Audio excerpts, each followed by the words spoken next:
In small towns across America, there are places where the lines between authority and trust can blur, especially when it comes to the people we depend on for mentorship. The local gym, often considered a sanctuary for fitness and self-improvement, was meant to be a place of strength. But for one woman, it became a prison of deceit, manipulation, and horror. This is the story of a trusted coach who preyed upon the very people he was supposed to protect. His actions would forever shatter lives and expose a broken system that allowed it all to happen. It was a typical Wednesday morning when Michelle, a 28-year-old fitness enthusiast, first stepped into the gym where Coach David had earned his reputation. David Matthews was not just any coach. For over a decade, he was a staple in the town, known for his intense workout routines, motivating speeches, and the stern discipline he brought to his sessions. To most people, he seemed like the embodiment of strength, a figure that was both respected and revered. He led the local sports teams, volunteered to coach youth leagues, and even held fitness seminars for the community. For Michelle, a young woman eager to get in shape after a traumatic personal event, David's gym seemed like the perfect place to rebuild her life. David had the charisma of a leader. His powerful build and commanding voice gave him an air of authority. He was the kind of person who inspired people to push beyond their limits. People trusted him with their bodies, their health, and most importantly, their lives. But what Michelle didn't know, as she walked through the door that morning, was that the man she would come to know as Coach Matthews was hiding a monstrous secret. Behind the facade of a caring mentor, there existed a man driven by a darker lust for power, one who abused his position to manipulate, control, and eventually violate the trust of the very people who depended on him. It didn't take long for Michelle to notice the intensity of Coach Matthews' attention. At first, it seemed harmless. He gave her tips on improving her form, praised her for her dedication, and even suggested private training sessions to help her progress faster. The private sessions, he explained, would give her the one-on-one attention she needed to reach her goals. Michelle, eager to improve, agreed. The first few sessions were focused on strength training, building muscle, toning, and pushing limits. But soon, the coach began to blur the line between professional and personal. He'd compliment her appearance too frequently, making her feel uncomfortable but brushing it off as a typical compliment. It wasn't until the first private session that things began to take a darker turn. During a workout on the bench press, Matthews insisted on getting closer to her to adjust her form. He placed his hands on her waist and hips, positioning himself far too close for comfort. It wasn't the first time he'd touched her during a session, but this was different. His hands lingered in ways that weren't necessary for the exercise. Michelle tried to pull away, but he insisted it was part of the coaching process. She was new to the gym and unsure of the boundaries. She wanted to trust him. After all, he was the coach, the expert. But this was just the beginning. Over the course of several weeks, Matthews used his position of authority to manipulate Michelle further. He told her that she was lucky to be training with him and that other women in the gym would kill for a chance to have his personal attention. He made her feel as though she was somehow special, chosen, and in need of his expertise. This special treatment slowly escalated from subtle comments to inappropriate physical contact. At times, Michelle felt confused and embarrassed by what was happening. But Matthews was a well-respected member of the community, and the idea of reporting him felt impossible. She feared no one would believe her. This fear was compounded by his warning, subtle yet clear, that if she didn't continue training under his guidance, her progress would plateau.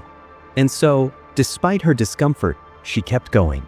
It was a rainy afternoon in late spring when everything changed. Michelle had been training with Matthews for nearly 2 months, each session feeling more like an obligation than a choice. During their private session that day, Matthews suggested they take a break and have a real conversation. They sat down in his office, which was filled with trophies, awards, and photos of him with local sports teams. He closed the door behind them and locked it. At first, the conversation was about her goals, personal, fitness, and professional.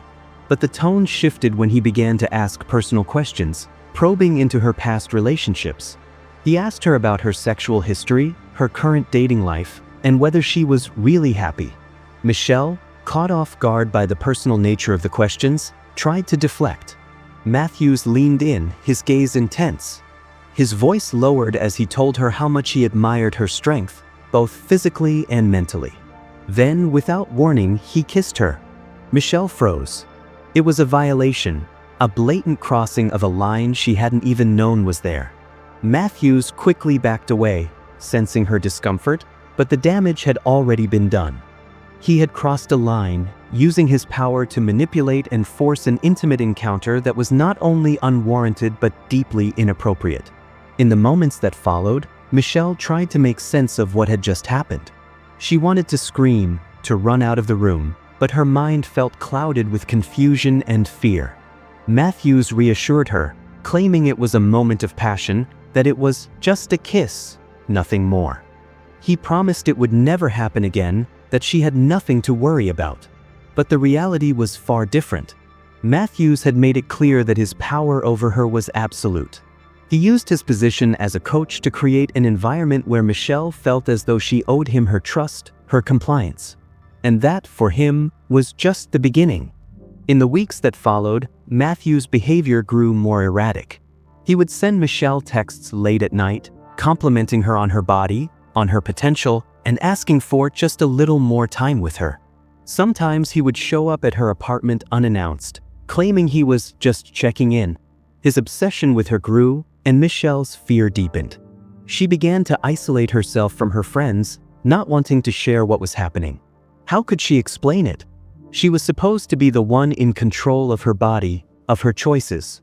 Yet, here she was, being manipulated by someone who held so much power over her. She kept thinking that if she just complied, if she just kept quiet, things would return to normal. But they didn't. It wasn't long before the second violation came. It occurred late one evening, after a particularly grueling session. Matthews told Michelle that they needed to cool down and offered to take her to a secluded part of the gym to relax. When they reached the back of the gym, Matthews cornered her. He pulled her into an office, locking the door behind them. This time, there was no pretense, no false assurances. Matthews was aggressive, physically overpowering Michelle.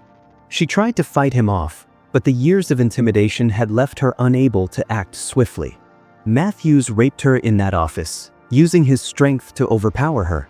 The once powerful coach had become a predator, his monstrous actions cloaked in the guise of authority. Michelle left the gym that night, her mind reeling, her body trembling. For days afterward, she couldn't speak about what had happened. She felt broken, defeated. The man she had trusted, the man who had mentored her, had stolen something from her that could never be returned. After the harrowing violation, Michelle found herself in a state of emotional and physical turmoil. The weeks following the assault were marked by isolation, confusion, and an overwhelming sense of helplessness. She couldn't escape the memories of that night, the smell of the gym, the weight of Matthew's hands on her, the sound of his voice that had once been a source of encouragement, now twisted into something sinister. Yet, despite the deep trauma she experienced, Michelle's journey was far from over. In the face of her trauma, something within her stirred, a need for justice, and a voice that could not remain silent forever. 4 months, Michelle remained trapped in a cycle of self-doubt. She blamed herself, as many victims of abuse often do. Had she done something to lead him on? Was she too friendly? These were the questions she wrestled with in silence. The small town she lived in was tight-knit, and everyone knew Coach Matthews.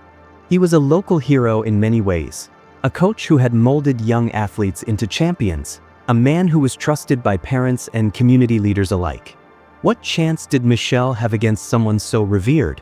But slowly, through the support of a few trusted friends, Michelle began to realize that she wasn't alone. One friend, Claire, who had worked as a receptionist at the gym, had noticed the subtle shift in Michelle's demeanor. She saw the bruises, the hesitation, the way Michelle pulled away from her once favorite place.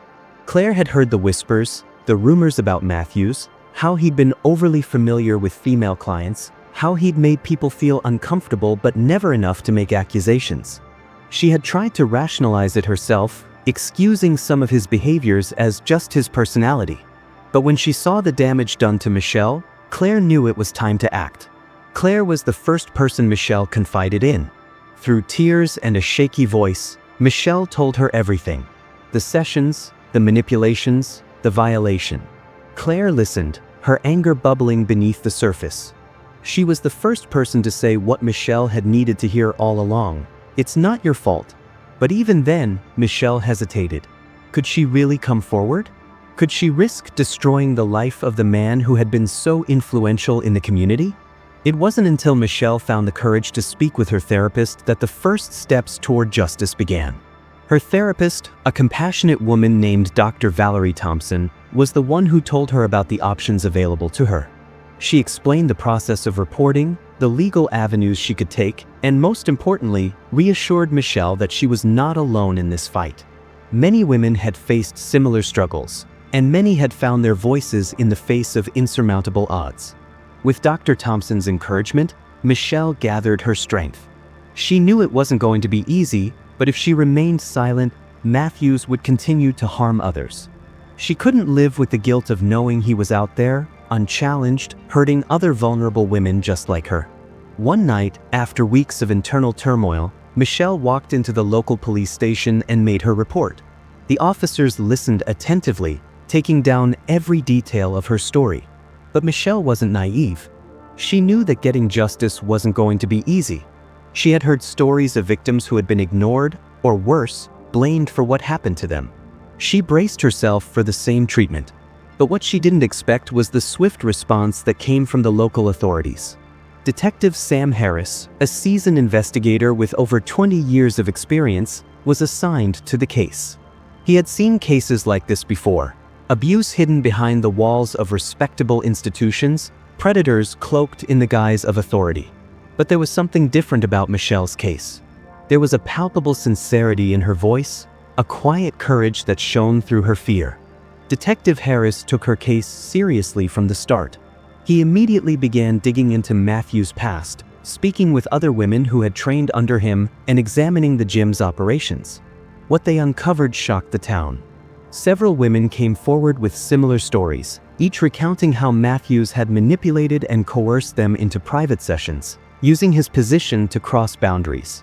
But no one had ever come forward before, too afraid to speak out, too intimidated by the reputation Matthews had built for himself. The police found a disturbing pattern. Matthews had used his influence for years to prey on vulnerable women. The gym had been a breeding ground for manipulation, where his charm and authority gave him access to women who trusted him with their bodies and their ambitions. The deeper they dug, the more horrifying it became. There were instances of verbal abuse, unwanted physical contact, and at least 3 other women who reported being assaulted in similar ways to Michelle. As the investigation grew, the community was divided. Some defended Matthews, claiming that these women were simply trying to ruin a good man's reputation. Others began to question everything they had once believed about the coach who had been their hero. The townspeople, shaken by the news, had to reckon with the fact that the man they had trusted for so long was not who he appeared to be. In the summer of 2023, after months of careful investigation, Matthews was arrested. The arrest was a public spectacle. News stations covered the story, and cameras flashed as Matthews was led out of his home in handcuffs. His supporters were stunned, unable to comprehend how this could happen. But for Michelle, and for the other women who had come forward, it was a moment of validation. The truth was finally being acknowledged, and Matthew's power was being stripped away, piece by piece. The trial was long and grueling. Matthew's defense team worked tirelessly to discredit Michelle and the other victims. They painted the women as opportunists, as women who were looking for attention or monetary gain. But as more evidence came to light, testimonies from victims, phone records, and even footage from the gym, Matthew's defense began to crumble. On the stand, Michelle gave her testimony with the strength of a woman who had found her voice. She spoke of the manipulation, the fear, and the betrayal. Her words were raw, but they were honest. She didn't just speak for herself. She spoke for the other women who had been silenced for far too long. In the end, Matthews was convicted on multiple counts of sexual assault and abuse of power. The jury found him guilty, and he was sentenced to 25 years in prison, a sentence that would never undo the damage he had caused, but at least ensured that he would never be able to harm anyone again. The town was left in shock. grappling with the reality of the man they had once admired. The gym, once a symbol of fitness and strength, was now a reminder of the abuse that had taken place behind its walls. For Michelle, the road to healing was just beginning. The trial had taken its toll, but she had emerged from the darkness, stronger than before.